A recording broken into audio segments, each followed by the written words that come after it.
C'est l'heure de retrouver Axel Simon pour notre chronique culture dans Paris Direct. Bonjour Axel. Bonjour Philomé. Vous nous présentez Sabine Garrigue.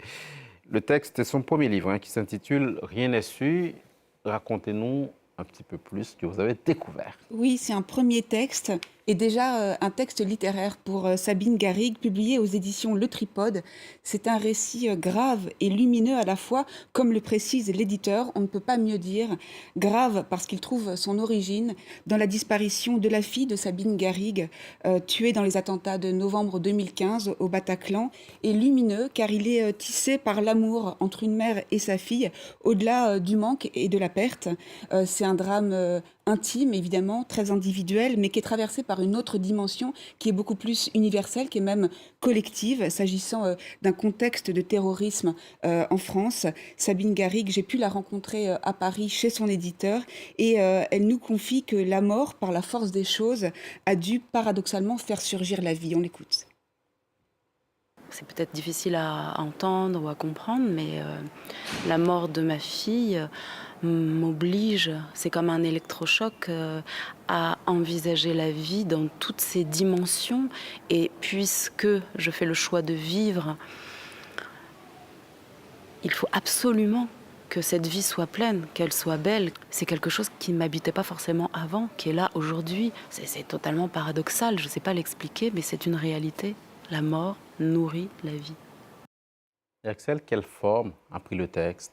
Et bien une forme très singulière, on le voit, hein. Ce sont des phrases qui sont très courtes, avec beaucoup de sauts de ligne, parfois même des mots seuls, pas de majuscules, sauf les quelques prénoms. Donc il n'y a pas ou très peu de ponctuation également, seulement des points de suspension ou bien d'interrogation, ce qui en soi dit tout de l'inconnu et du questionnement que fait Sabine Garrigue. Certains diront que c'est comme un cri du cœur en réalité, même évidemment si c'est le cas, alors une fois qu'il a été verbalisé et puis couché sur le papier, il a ensuite été vraiment très travaillé dans son style, dans son écriture pour en faire un véritable texte littéraire. Moi, je dirais que c'est davantage une incantation qu'un cri du cœur. C'est incantatoire. Cet adjectif a eu l'air de correspondre à l'intention de Sabine Garrigue. On l'écoute.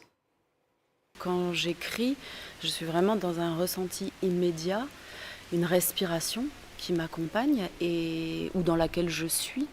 Et dans cette respiration, je n'y vois pas la place de la ponctuation. Il y a des à la ligne, mais pas de ponctuation. C'est un souffle qui ne se termine pas. De toute façon, pour mettre la mort dans la vie dans la mort, je ne vois pas où on peut mettre la ponctuation.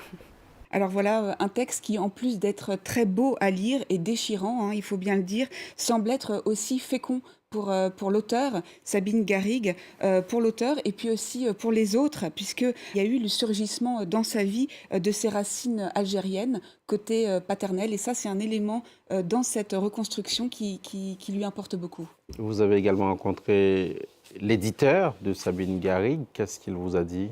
Eh bien, en fait, oui, c'est un éditeur d'une espèce rare qui s'appelle Frédéric Martin. Il a créé sa maison d'édition en 2012, Attila, qu'il a scindé ensuite et qui est devenu aujourd'hui Le Tripode. Et il publie aujourd'hui en fait une quinzaine d'ouvrages par an, c'est assez peu. Et ce sont souvent des rééditions et en général des très belles rééditions comme L'Art de la joie de Goliarda Sapienza et forcément, sans forcément vraiment suivre le rythme effréné des parutions, vous savez, des rentrées littéraires. Et c'est pas si fréquent qu'un éditeur français, du moins, accepte de parler au micro et aux caméras. Il l'a accepté et je lui ai demandé en fait ce qu'il faisait pour lui les forces du texte de Sabine Garrigue et voici sa réponse. Alors il faut savoir, le texte, j'ai décidé de le publier dans la journée où je l'ai reçu, donc ça a été une évidence. Et dans ses forces, il y a la générosité tout simplement. C'est une histoire difficile, hein. Et donc rendre public le texte d'un deuil, c'est toujours une question délicate. Et ce passage-là de « il m'est arrivé quelque chose » à « il est arrivé quelque chose que je peux transmettre et que je peux éclairer », ça c'est la littérature qui le permet. Voilà, cette capacité à sortir de soi-même pour raconter une histoire, c'est vraiment ce que fait Sabine et c'est un travail d'écrivain, c'est pas qu'un travail de témoin. Voilà Frédéric Martin, un mot de la photo de couverture du livre. Il s'agit en fait de la reproduction d'une dendrite. C'est une arborisation qui est formée par des cristaux à la surface de la roche. C'est très beau et c'est vraiment un parti pris de l'éditeur. Preuve que le tripode en fait ne se contente pas d'éditer des beaux textes, mais qu'il les place toujours dans un très très bel écrin. Sabine Garrigue, rien n'est su. Merci beaucoup, Axel Simon, pour cette découverte. C'était notre chronique culture. Dans